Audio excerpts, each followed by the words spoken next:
Varsity খ ইউনিটের লিখিত প্রিপারেশন তুমি যদি নিতে চাও তাহলে প্রথমেই তোমার লিখিত প্রিপারেশন নেওয়া যাবে না। এই কথাটা এমন করে কেন বললাম এটাই আজকে সুন্দর করে তোমাদের বোঝাবো। এবং বাংলাদেশে তোমরা যদি এই বছর বি ইউনিট বা বিভাগ পরিবর্তন ইউনিট থেকে পরীক্ষা দাও তাইলে শুধুমাত্র ঢাবি এবং খুলনা বিশ্ববিদ্যালয়ে তোমাকে লিখিত পরীক্ষা দিতে হবে। এবং এই লিখিত প্রিপারেশন শুরুর জার্নিটা তোমার কিভাবে হওয়া উচিত এবং কিভাবে তুমি লিখিত পরীক্ষায় সবার চাইতে ভালো করতে পারবা, আজকের এই ভিডিওতে আমরা এই বিষয়গুলো নিয়েই কথা বলবো। তো প্রথমেই একটা জিনিস মাথায় রাখো যে লিখিত প্রিপারেশনের জন্য শুধু লিখিত প্রিপারেশন নেওয়া যাবে না। এই কথাটা কেন বললাম, কারণ তুমি যদি তোমার প্রশ্নের বিগত সালের প্যাটার্নগুলো খেয়াল করো বা বিগত সালে যেভাবে প্রশ্ন আসছে এইগুলা যদি একটু দেখো তাইলে দেখবা তোমার লিখিত প্রিপারেশন কিন্তু আলাদা কোনো প্রিপারেশন না। তুমি যখন এমসিকিউ প্রিপারেশন নিবা তখন হচ্ছে তোমার লিখিত এর ভিত্তি বা লিখিত প্রিপারেশনের সুন্দর করে একটা বেস তৈরি হবে এবং এই এমসিকিউ প্রিপারেশন যার যত ভালো হবে তার তত অটোমেটিক্যালি লিখিতর প্রিপারেশন শুরু হয়ে যাবে। তো লিখিত প্রিপারেশন নেওয়ার আগে বা এই বছর অ্যাডমিশন যখন তোমরা পড়বা, বিশেষ করে ঢাকা ইউনিভার্সিটির বি ইউনিট এবং খুলনা ইউনিভার্সিটির সি ইউনিট, এই দুইটা ইউনিটেই কিন্তু তোমাদের লিখিত পরীক্ষা হয়, আর কোথাও কিন্তু হয় না। সব জায়গাতেই শুধু এমসিকিউ দিলেই তুমি চান্স পেয়ে যাবা। এই দুই জায়গায় লিখিত। আর রাজশাহী বিশ্ববিদ্যালয়ে ল পাওয়ার জন্য, ইকোনমিক্স, ইংলিশ এই সাবজেক্টগুলো পাওয়ার জন্য আলাদা আলাদা করে তারা মানে সার্কুলার দিয়ে বা তারা আলাদা একটা প্যাটার্নে পরীক্ষা নিয়ে নেয়। তো যদি কম্বাইন প্রিপারেশন নিয়ে বা কম্বাইনলি সব সাবজেক্ট পাওয়ার জন্য যদি তোমার পরীক্ষা দিতে হয় লিখিত, তাহলে সেটা ঢাবি বি ইউনিট আর খুলনার সি ইউনিট, এই দুটা ইউনিটে। এখন একটা জিনিস খেয়াল করো, যখন তুমি প্রিপারেশন নিবা তখন তোমার এই ধরনের ইন্টেনশন নেওয়া উচিত যে তুমি খ ইউনিটের প্রিপারেশন নিচ্ছ অথবা ভার্সিটি খ ইউনিটের তুমি প্রিপারেশন নিচ্ছ, এই ইন্টেনশন। নট তুমি এমসিকিউ প্রিপারেশন নিচ্ছ, নট তুমি লিখিত প্রিপারেশন নিচ্ছ। ঠিক আছে? কেন, আমি তোমাকে একটা সহজ উদাহরণ দিয়ে বুঝাই। এর আগের বছর খুলনা বিশ্ববিদ্যালয়ের সি ইউনিটে তোমাকে লিখতে দেওয়া হয়েছে যে একটা তুমি রচনা লেখো যে কোনো একটা টপিকে, এবং মার্ক ছিল এটাতে 15 মার্ক। এখন একটা জিনিস খেয়াল করো, একটা যখন তুমি রচনা লিখবা তখন, এবং ওই রচনা কিন্তু ধরো এইচএসসিতে আসা কোনো টপিক না বা এইচএসসি এর নর্মাল কোনো রচনা না, ওইটা হলো সাম্প্রতিক বিষয়ের উপরে আসা একটা টপিক থেকে প্রশ্ন। এখন একটা জিনিস খেয়াল করো, এই যে যখন তুমি রচনা একটা 15 মার্কের লিখতে যাবা, লিখিত ইংরেজির রচনার কথা বলতেছি, ইংরেজিতে 15 মার্কের একটা রচনা আসছে। সো ওইটা যখন তুমি লিখতে যাবা তাইলে তোমার ওই সাম্প্রতিক বিষয়ের প্রথমে কি জিকে বেসড নলেজ থাকা লাগবে, মানে ওই বিষয়টা সম্পর্কে তুমি জানো কি না এমন একটা জিনিস তোমার প্রথমেই থাকতে হবে, সেটা বাংলায় তুমি জানো কিনা। তারপরে সেটাকে ইংলিশে কনভার্ট করার মতো অ্যাবিলিটি তোমার থাকতে হবে, বা ইংরেজিতে তুমি সেটাকে কনভার্ট করতে পারো কিনা, সেন্টেন্স তৈরি করতে পারো কিনা। এবং ওইটা যখন তুমি করতে যাবা তখন তোমার ভোকাবুলারির প্রয়োজন হবে, বা ভোকাবুলারি তুমি আসলেই জানো কিনা এই জিনিসটা তোমার চেক করা হবে। একটা জিনিস খেয়াল করো, যে কোনো বিশ্ববিদ্যালয়ে যখন লিখিত পরীক্ষা নেয় বা লিখিতর জন্য তারা যখন প্রশ্ন তৈরি করে তাদের ইন্টেনশন কী থাকে? তাদের এক নাম্বার ইন্টেনশন থাকে যে তুমি মুখস্থ করা টপিক বাদ দিয়ে ফ্রি হ্যান্ড টপিকে কতটা ভালো, মানে তুমি আসলে কতটা ক্রিয়েটিভ প্রশ্নের অ্যান্সার করতে পারো, এই জিনিসটা যাচাই করার জন্যই তারা লিখিতর প্রশ্ন করে, আর কিন্তু কোনো একটা কারণও নাই। তার মানে এই লিখিত প্রিপারেশনটা হওয়া উচিত তোমার এমসিকিউ এর প্রিপারেশনের সময়। এর আগের বারের যদি আমি খুলনা বিশ্ববিদ্যালয়ের প্রশ্নের কথা বলি, দেখবা এখানে দেওয়া দিয়েছিল হচ্ছে ভয়েস চেঞ্জের একটা বিষয়, যে এটা তুমি একটা ভয়েস চেঞ্জ করো, এবং খুলনা বিশ্ববিদ্যালয়ে লাস্ট 3 বছরে 3টা ডিফারেন্ট টাইপের, মানে 3টা হচ্ছে আলাদা আলাদা টাইপসের প্রশ্ন করা হয়েছে। এই বছরের প্যাটার্নের সাথে আর এক বছরের প্যাটার্নের কোনো মিল ছিল না। তার মানে খুলনা বিশ্ববিদ্যালয়ের আপকামিং যে প্রশ্নটা করবে এটাও হবে একটা আনপ্রেডিক্টেবল প্রশ্ন, এবং এইগুলা ফ্রি হ্যান্ড টাইপের জিনিসগুলাই বেশি তোমাদের চেক করা হবে। দেখা গেল তোমাদেরকে এবার দিয়ে দিল যে বাংলা থেকে ইংরেজিতে ট্রান্সলেশন করো, এটা 15 মার্ক। হ্যাঁ, সো এই জিনিসগুলা কিন্তু তোমাদের টেস্ট করা হয় লিখিত পরীক্ষাতে। তো এইটা তো গেল খুলনা বিশ্ববিদ্যালয়ের কথা, যারা সেকেন্ড টাইমার আছো তাদের মেইন টার্গেট, বা তারা অনেক ভালোভাবে টার্গেট করো এটাকে। এখন তোমরা যারা ঢাবিতে পরীক্ষা দিবা বা ফার্স্ট টাইমার আছো, তাদের লিখিতগুলো কিভাবে হয় তোমাদের যদি আমি এই অ্যানালাইসিসটা দেখাই তাইলে তোমরা বুঝতে পারবা। এইখানে দেখো, এটা হচ্ছে আমাদের নির্ভর.নেট ওয়েবসাইট। এইখানে লাস্ট যতবার লিখিত পরীক্ষা হয়েছে সেগুলো যদি আমরা অ্যানালাইসিস করি, টোটাল 10টা বা 11টা, আমরা 9টা বা 10টা চ্যাপ্টারে যদি আমরা তোমাদের পড়াশোনাগুলোকে ভাগ করি তাইলে তোমরা সুন্দর করে বিষয়গুলোকে বুঝতে পারবা। যেমন দেখো, এখানে আমি যদি তোমাদেরকে একটু দেখাই, এটাকে যদি একটু দেখাই তাইলে তোমরা বুঝতে পারবা। ধরো এটাকে একটু হোয়াইট করে দিই, দিয়ে তারপরে তোমাদেরকে দেখাই। এই যে এখানে দেখো, আমি যদি এটাকে জুম করি একটু, তাহলে তোমরা বুঝতে পারবা যে লাস্ট মানে যত বছর তোমাদের প্রশ্ন করা হয়েছে বাংলা থেকে তোমাদের 5 টাইপের প্রশ্ন করা হয়েছে। এই যে দেখো 5 টাইপের বাংলা থেকে প্রশ্ন করা হয়েছে, লিখিত প্রশ্ন। মানে এর বাইরে তোমাদের আসলে প্রশ্ন আসার চান্স নাই, একদমই আসবে না। তুমি যদি এই 5 টাইপের প্রিপারেশন নাও তাইলে 20 মার্কের 20 মার্কে তুমি কমন পাবা। 1 নাম্বার দেখো তোমাদের কি থাকে, অনুচ্ছেদ। এখন অনুচ্ছেদ বলতে কি, ধরো একটা উদ্দীপক দেওয়া থাকে, সেটা তোমাদের গদ্য এবং পদ্য মেলায়া, গদ্য পদ্য অথবা উপন্যাস বাংলা প্রথম পত্রের, হ্যাঁ, সেই উপন্যাস থেকে তোমাদের কি করা হয়, 5টা সংক্ষিপ্ত প্রশ্ন দেওয়া হয়, ক খ গ ঘ ম, এভাবে ওই 5টাতে 1 মার্ক করে করে 5টা মার্ক থাকে। তো এই প্রশ্নের ব্যাপারগুলো কেমন হয়, এমসিকিউ টাইপের হয়, তারপরে ওই উদ্দীপক থেকে বের করতে হয়, ক্রিয়েটিভ টাইপের কোনো কিছু হয়। তো এই যে জিনিসগুলো এগুলা কিন্তু তোমাদের হয়, অর্থাৎ তোমরা যে ওই যে সৃজনশীল প্রশ্নে খ নম্বরের প্রশ্ন লেখো না, এমন টাইপের প্রশ্নগুলো বেশিরভাগ এখানে হয়। ওকে, তাইলে এখান থেকে তোমাদের এইটা প্রতি বছরই আসছে। 2020 সাল 19 সাল থেকে যে অ্যাডমিশন টেস্ট হচ্ছে লিখিত, তখন থেকে এটা প্রতিবারই আসছে। তার মানে এবারও তোমাদের এই 5 মার্ক থাকবে। এরপরে কি দেখো, সারাংশ অথবা সারমর্ম, যে কোনো একটা লেখা তোমাদের আসে। এটাতে কোনো সময় 5 মার্ক ছিল, কোনো সময় 10 মার্ক ছিল, মানে সারাংশ অথবা সারমর্ম তোমাকে পড়তে হবে। এরপরে যদি দেখো শব্দার্থ, বানান, ভাষারীতি, মানে এগুলো হচ্ছে তুমি মূল কথা হইলো ব্যাকরণ জিনিসগুলো পারো কি না, শব্দ, বানান, ভাষারীতি, এগুলা থেকে 5 মার্কের প্রশ্ন করা থাকে। এরপরে যদি তোমাকে দেখাই বাগধারা, প্রবাদ, তারপরে হইলো বাক্য রচনা, মানে এই যে তুমি মুখস্থ অংশগুলা বা বাংলা বিরোচন অংশগুলা, হ্যাঁ, বাংলার বিরোচন যে অংশগুলো আছে এগুলা তুমি কতটুকু ভালো, বা এগুলা যে কোনো একটা বাগধারা দিয়ে তোমাদেরকে এগুলো টেস্ট করা হয়। তো এই যে প্যাটার্নগুলো তুমি দেখতেছো, এই প্যাটার্নগুলো কিন্তু শুধু যে ঢাবিতে আসবে এমন না, এগুলো খুলনা বিশ্ববিদ্যালয়ে অ্যাডাপ্ট করতে পারে, এমন হইতে পারে। তারপরে কি দেখো বাংলায় অনুবাদ, এটা তোমাদের একবার আসছিল, হ্যাঁ, যে একটা তোমার হচ্ছে ইংরেজি এরকম করে প্যাসেজ দেওয়া ছিল 5টা লাইন, সেই 5টা লাইনের বাংলায় অনুবাদ তুমি করতে বলা হয়েছে তোমাকে। সো এই 5 টাইপের মধ্যেই তোমাদের যে কোনো 3টা অথবা 4টা, মানে 20 মার্ক তোমাদের আর কি ভাগ করে মোটামুটি 4টা স্ট্যান্ডার্ড, মানে এই 5টার মধ্যে যে কোনো 4টা টপিক থেকে তোমাদের প্রশ্ন করা হবে এই বছর। তাইলে তুমি বুঝে গেলা বাংলার জন্য কীভাবে পড়তে হয়। এখন যারা খুলনা বিশ্ববিদ্যালয়ে পরীক্ষা দিবা তাদেরও কিন্তু এই জায়গাগুলো থেকে প্রশ্ন আসার চান্স আছে, কারণ তোমাদের এই প্যাটার্নগুলো ফলো করা হয় কাকে, এগুলো ফলো করা হয় বিসিএসে আসা লিখিত পরীক্ষা কেমনে হয় তার উপর ডিপেন্ড করে তোমাদের এই লিখিত টেস্টটা বাংলা নেওয়া হয়। তো খুলনা বিশ্ববিদ্যালয় এই টাইপের প্যাটার্নে যাবে ধীরে ধীরে, যাতে করে তোমাদের সুবিধা হয় বা প্রিপারেশন যাতে এক টাইপের নিলেই হয়ে যায়। এখন একটা জিনিস খেয়াল করো তো, এই যে এখানে যখন তুমি এই টপিকগুলো পড়বা, শব্দ, বানান, ভাষারীতি, ভাষা শুদ্ধিকরণ, এগুলোর জন্য যখন তুমি এমসিকিউ প্রিপারেশন নিবা, তখন যদি তুমি এই টপিকগুলো ভালো করে পড়ো, তাহলে এগুলো থেকে প্রশ্ন তুমি কমন পাবা না? অবশ্যই পাবা। তোমার 1 বছর ধরে এরকম করে দিয়ে দিল শব্দ, বানান, ভাষারীতি, কোনো একবারে সমাস নির্ণয় দিয়ে দিল যে নিজের তুমি সমাস নির্ণয় করো, কারক নির্ণয় করো, এরকম তো দিতেই পারে। এগুলো তো ব্যাকরণিক টপিক, তারা চেঞ্জ করতেই পারে।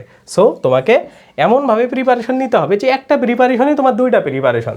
তারপরে দেখো এই যে সারাংশ, সারমর্ম, কিছু কিছু এক্সট্রা জিনিস আছে সেগুলো তুমি পরবর্তীতে গিয়ে পড়বা। বাট যেগুলো কমন টপিক, এই যে অনুচ্ছেদ লিখতে গেলেও তোমাকে বাংলা প্রথম পত্র এমসিকিউ টাইপের খুব ভালো করে পড়তে হবে। যেগুলো কমন টপিক সেগুলো তুমি একসাথে পড়ে ফেলো। এই যে দেখো এমসিকিউ এর জন্য যখন এগুলো পড়বা তখন সেগুলো লিখিতর জন্যও হয়ে যাবে। তারপরে দেখো এই যে বাংলা অনুবাদ, এটা হচ্ছে আলাদা করে তোমরা পড়বা। তার মানে এখানে বাংলা অনুবাদ এটাও কিন্তু আলাদা করে পড়া জিনিস না, এটা পড়ে কিন্তু কমন পাবা না। এটা কি থাকবে, কোনো একটা রিসেন্ট টপিক দেওয়া থাকবে, সেই রিসেন্ট টপিককে তোমায় বাংলায় অনুবাদ করতে হবে। ওকে, তো এটার জন্য তোমার ভোকাবুলারি খুব ভালো স্ট্রং থাকতে হবে। তার মানে ভোকাবুলারি যখন পড়বা তখন তোমার এটার প্রিপারেশন হয়ে যাবে। এগুলো কি একদিনে প্রিপারেশন নেওয়া জিনিস না, ঠিক আছে? সো এই ব্যাপারগুলো তোমাকে বুঝতে হবে। এরপরে যদি আমি আসি ইংরেজি 20 মার্কের প্রশ্ন তোমাদের কিভাবে হয়, দেখো এখান থেকে প্যারাগ্রাফ, এটা প্রতি বছর আসছে, একটা প্যারাগ্রাফ দেওয়াই হয় একটা যে কোনো রিসেন্ট টপিকের ওপর। সেই রিসেন্ট টপিক অ্যানালাইসিস করতে গেলে তোমার কি কি লাগে বলো দেখি। এইখানে ওইটা সম্পর্কে জিকে বা সাধারণ জ্ঞান, হ্যাঁ, জিকে তোমার এটা সম্পর্কে ভালো ধারণা থাকতে হবে যে কোনো একটা টপিক। যেমন ধরো এবার ফুটবল বিশ্বকাপ সম্পর্কে তোমাকে দিয়ে দিল, হ্যাঁ, যে বিশ্ব ফুটবলে আমাদের এই অর্থনীতিতে অবদান কী, এটার উপরে তুমি একটা প্যারাগ্রাফ লেখো। যে সোশ্যাল, তারপরে দিয়ে দিতে পারে যে social economical fact on FIFA world cup. তখন তুমি কিভাবে লিখবে এই 10 মার্ক? তুমি বলো তো যে এটা কি তুমি কোনো দিন মুখস্থ করে যাবা বা কোনো বইয়ের মধ্যে পাবা? কখনোই পাবা না।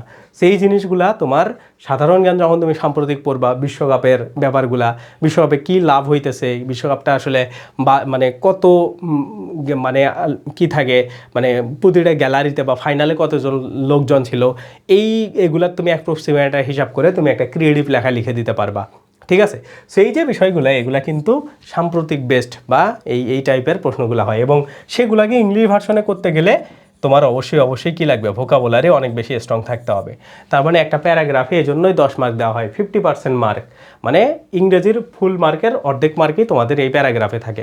খুলনা বিশ্ববিদ্যালয়েও এরকম প্যারাগ্রাফের পরিবর্তে তোমাদের রচনা লিখতে দেয়। হ্যাঁ, যে একটা এই টপিকের উপরে তুমি 300 শব্দে বা 200 শব্দের রচনা লেখো, মার্ক হইলো 15। ঠিক আছে, সো এই জন্য তোমার এই একটা প্যারাগ্রাফ রচনা এগুলাতে তোমার গ্রামার টেস্ট, তোমার হচ্ছে ভোকাবুলারি টেস্ট, তুমি কতটা হচ্ছে জানো এই বিষয় সম্পর্কে, সব কিছু টেস্ট করা যায় সেই টপিকগুলা। এই জন্য তোমাকে এভাবে পড়তে হবে।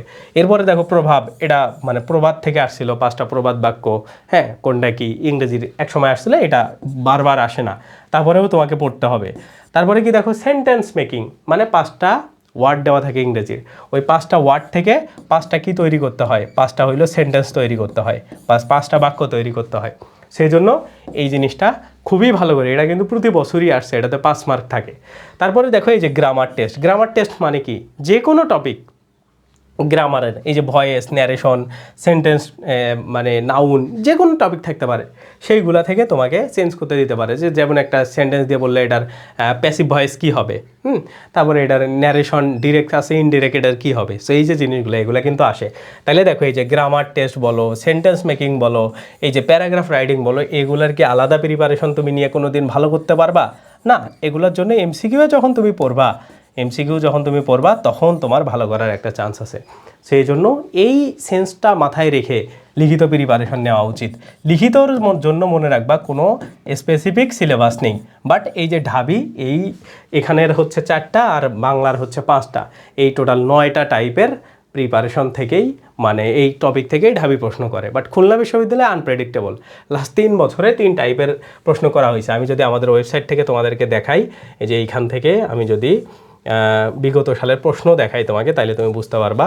এইখান থেকে আমি এই যে বিগত সালের প্রশ্ন কোথায়, এই যে সকল বিশ্ববিদ্যালয়, আমি যদি এটা থেকে খুলনা বিশ্ববিদ্যালয়ে যাই, খুলনা বিশ্ববিদ্যালয় তোমরা দেখতে পাবা। এই যে দেখো খুলনা বিশ্ববিদ্যালয় 2025-26-এর প্রশ্ন, 24-25-এর প্রশ্নটা দেখাই। এটা দেখো লাস্ট ইয়ারের প্রশ্ন, একদম শেষের দিকে লিখিত টেস্টের প্রশ্নটা আছে। এই যে দেখো ইংরেজিতে 30 মার্ক। কি বলা হয়েছে, amplify the topic more haste and হচ্ছে লেস স্পিড। হ্যাঁ, মানে এটা একটা ধরো তোমাকে প্রবাদ বাক্য দিয়ে এটা তোমাকে লিখতে বলছে।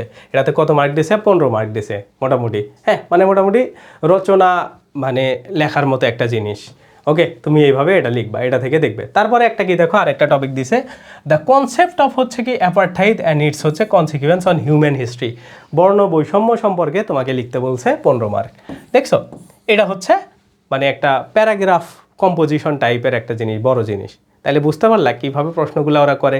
তোমার পুরোপুরি মানে এই যে 2টা প্রশ্ন এখানে করা হয়েছে, বা এখানে যে প্রশ্নটা করা হয়েছে, এই যে এটা একটা, এই 2টা প্রশ্নই বেসিক্যালি করা হয়েছে তোমাদের কতটুকু ইংরেজি জানো তুমি, বা তুমি কতটুকু ক্রিয়েটিভ লেখা লিখতে পারো, এটা টেস্ট করার জন্য। এটা গেল হচ্ছে মানে এই সালের প্রশ্ন। তার আগেরটারও যদি দেখো ওই টাইপেরই কিছু প্রশ্ন আছে, মানে বাংলাটাও যদি দেখো এমন টাইপের। মানে তারপরে দেখো 24-25-এরটা তোমাদের দেখাই, 24-25-এরটার সাথে 25-26-এর কিন্তু কোনো মিল নাই। 24-25-এরটা যদি আমি এই যে লিখিতটা দেখাই, এই যে এইখান থেকে লিখিতটা কোথায়, লিখিতটা দেখো, এটাতে কেমন টাইপের প্রশ্ন ছিল।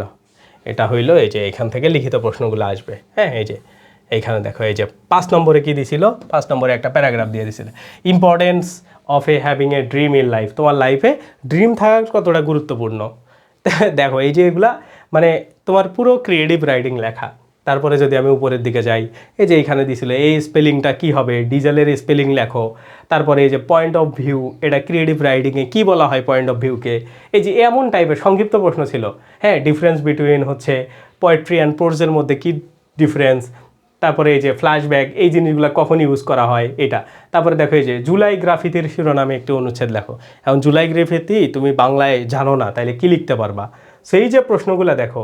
আর এই যে এখান থেকে দেখো ব্যাকরণ টেস্ট, সাপেক্ষ সর্বনাম কি, হ্যাঁ ছাত্র শিক্ষকদের পড়াচ্ছেন এখানে ছাত্র কোন কর্তা, এগুলা কি আলাদা করে প্রিপারেশন নেওয়া জিনিস না। তো এই যে এমন টাইপের প্রশ্ন ছিল দেখো 2024-25-এ এবং 25-26-এ আলাদা টাইপের, তোমাদের এবার আলাদা করবে।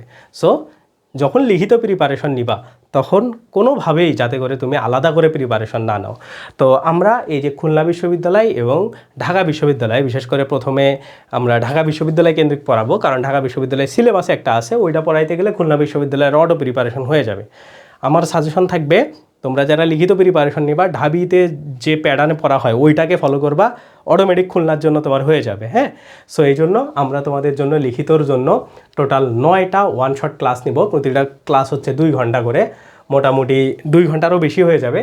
তো এই জন্য আমরা তোমাদের একটা কোর্স, মানে ফ্রি কোর্স আর কি, এটার জন্য কোনো টাকা পয়সা দিতে হবে না, লিখিতর ফ্রি কোর্স। বিশেষ করে হচ্ছে তোমরা যারা ঢাবিতে পরীক্ষা দিবা এবং যারা সেকেন্ড টাইম খুলনাতে দিবা, মানে মূল কথা খুলনা এবং ঢাবিকে কম্বাইন করে একটা লিখিত কোর্স আমাদের আসতেছে। এটা একদমই ফ্রি। এই যে এইখানে যে প্রিমিয়াম পিডিএফগুলো আছে, যা আছে, কোন প্যাটার্নে তুমি কী পড়বা, সব কিছু সাজালো গোছালোভাবে আমরা তোমাদেরকে পড়াবো। যেমন দেখো এই যে একটা অনুচ্ছেদ, এই অনুচ্ছেদ দেখাতে গেও ক প্রশ্ন, খ প্রশ্ন, গ প্রশ্ন, কেমন টাইপের প্রশ্ন হইতেছে আমরা সবগুলো তোমাকে বুঝায় পড়াবো।